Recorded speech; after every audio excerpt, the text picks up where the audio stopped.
Hey, what's up, y'all? It's Marcus. So today I want to get into this thing I found on the R5 and with the latest update, 1080p, still overheats just as fast as 4K 120. And it's a shame, but we're going to get into that in a minute. Today, I want to talk about where I've been for the last year that I've taken off. So let's get into that. So the only reason I'm making this video is hopefully to help somebody out in the future that may not have to go through what we went through, or potentially save somebody's life.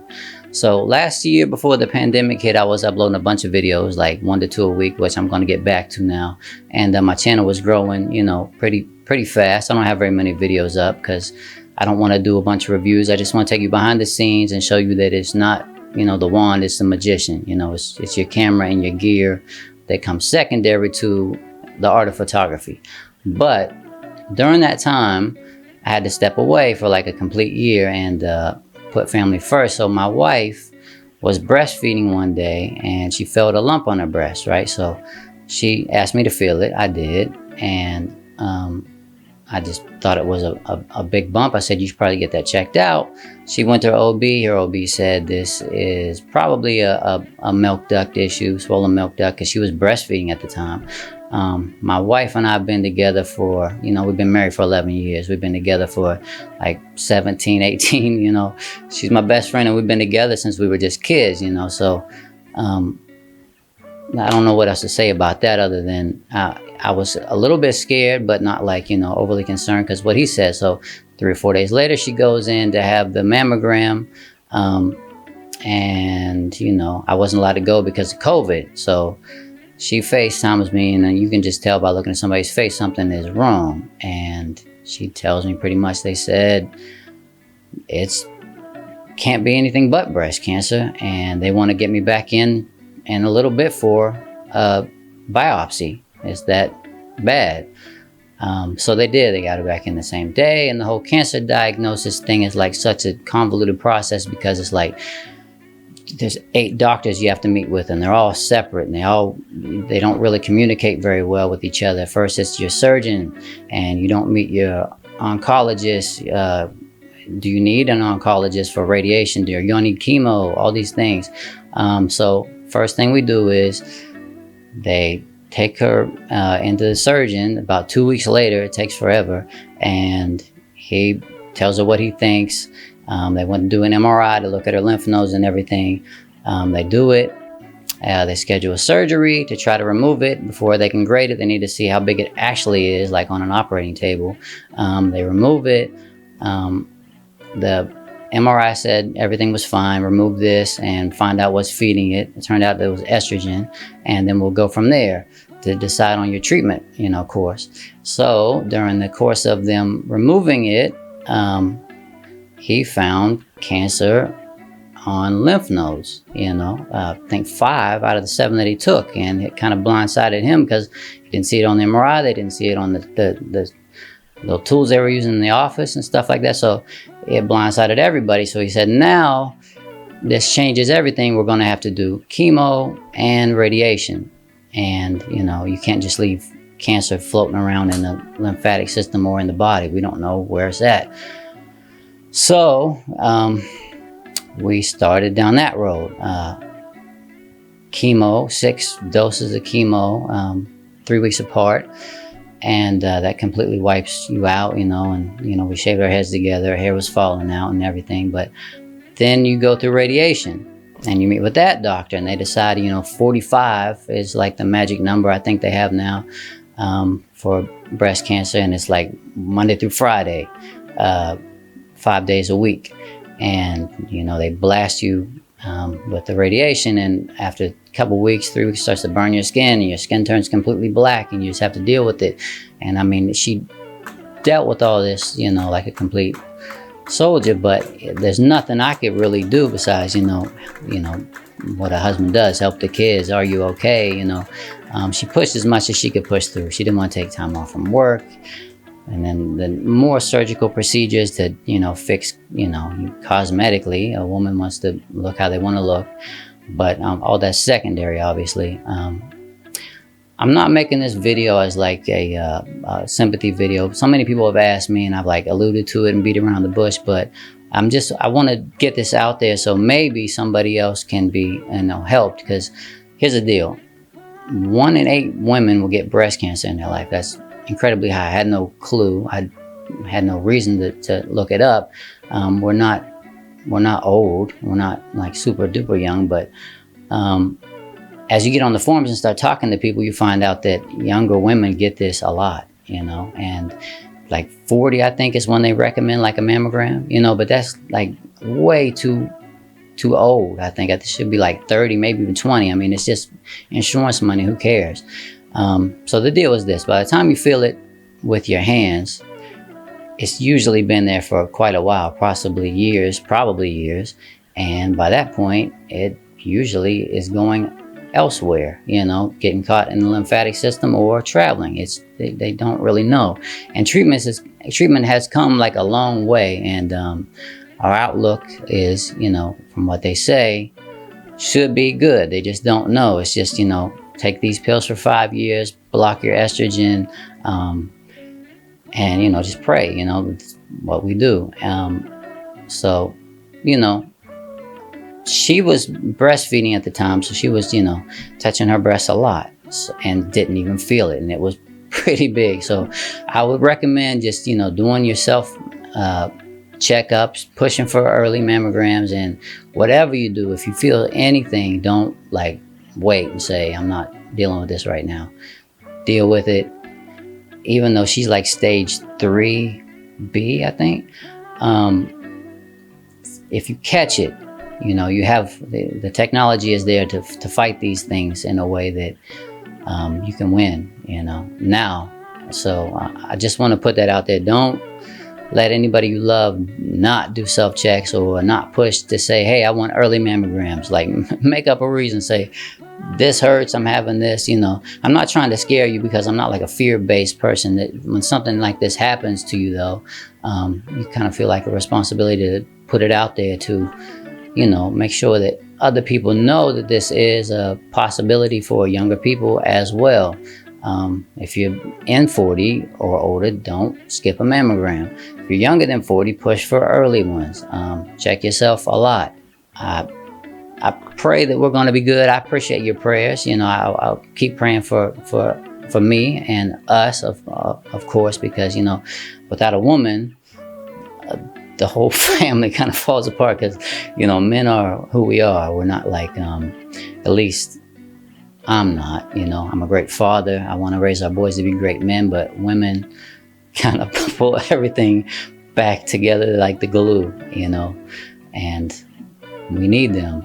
I need them, you need them, and take this serious. That's it. I love you guys. So this is kind of like an awkward way to get into the overheating on the R5, but I don't want to spend a long video on this other than to say thank you for questioning. Thank you for asking, how we've been. And hopefully we got one more surgery to go next week, and it's the swap out surgery. And after that, it should be just keep up with the doctors and follow what they say, and prayerfully everything will be good. And that's what it is. So let's get into kind of happier subjects. R5 overheating is not making me happy either, but Okay, so really quickly before we get into the R5 overheating, I just want to let you guys know that during this past year, I haven't been doing YouTube videos, but I did put the course together that I've been promising you guys.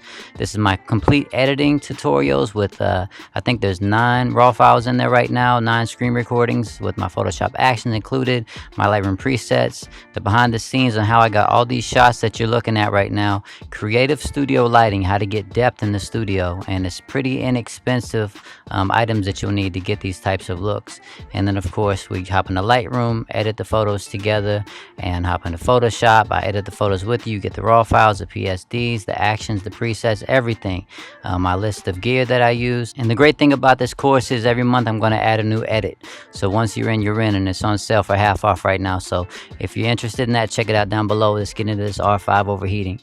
Alright, so first off, I'm going to start this camera up from a cold start. It's been off overnight, and I'm just going to let you watch this sped up when it overheats in 1080, 120. And spoiler alert, it's the exact same time that it overheats in 4K 120. So, this new update at C-Log 3, and when I saw what 1080 was going to be in there, and a bunch of people have asked me about this because I used to have the 1DX Mark II, and you can see I put it in full HD. It never overheated in 120. The 1DX Mark III never overheats in 120. So you're thinking, okay, 120 on the R5, 1080 is not going to overheat. It's just the same format. So I tried it, and guess what? It overheats at exactly the same time.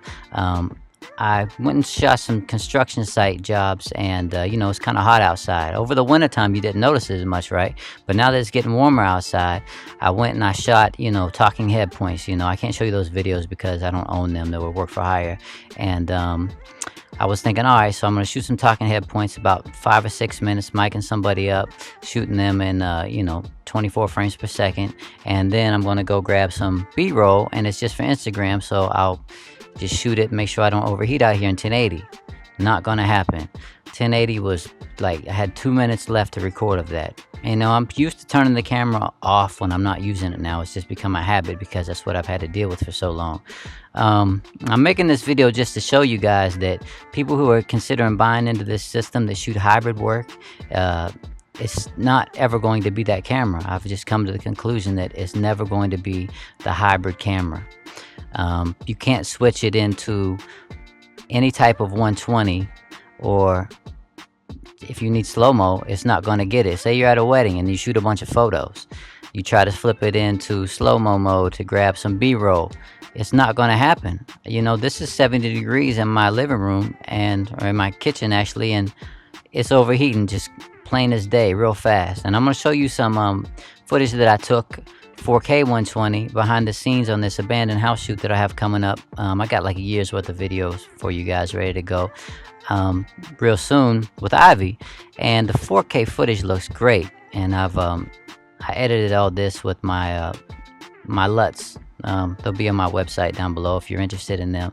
And the R5 is an incredible camera. I use it non-stop. It's like my go-to now. And I have the GFX system. I have the Nikon system. I sold my Sony system, but I had it for like a year. It's the best of both worlds. And that's why it frustrates me to no end that it gives you beautiful 4K 120. Pretty much everything is incredible about it, but you just can't use it. I shot maybe 600 photos, you know, in this abandoned house. Of course, it didn't have AC, but we were getting back in the car. I had our cars parked outside with the AC on, and all these things that you shouldn't have to take into consideration when you're shooting hybrid. I shot no video, maybe like 600 frames inside the house, come outside. All right, well, let me grab some slow-mo. I don't have my Ronin with me, but I just want to do some handheld slow-mo stuff with the 35 millimeter 1.4, and I have like a minute left.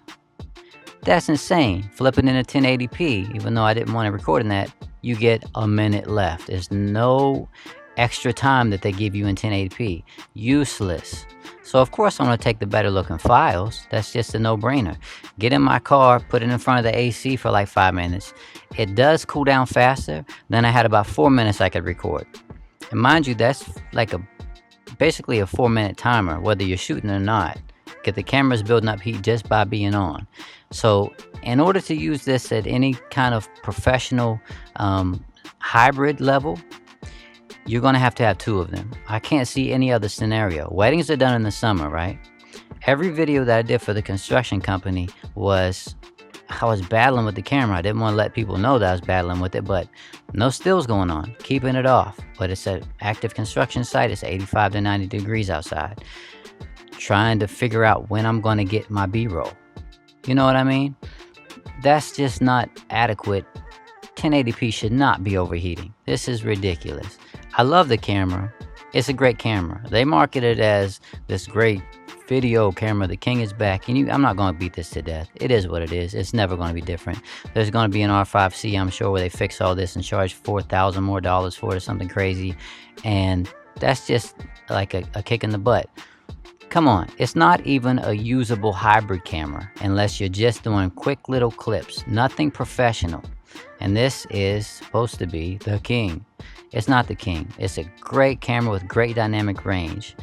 Incredible lenses. I love this system. I just wish it could be an usable hybrid camera. So if you're looking forward to this update and thinking it's going to solve some problems for you, the C-Log 3 is going to be great, sure, but the overheating is not improved at all. The 1080p 120 is just crap.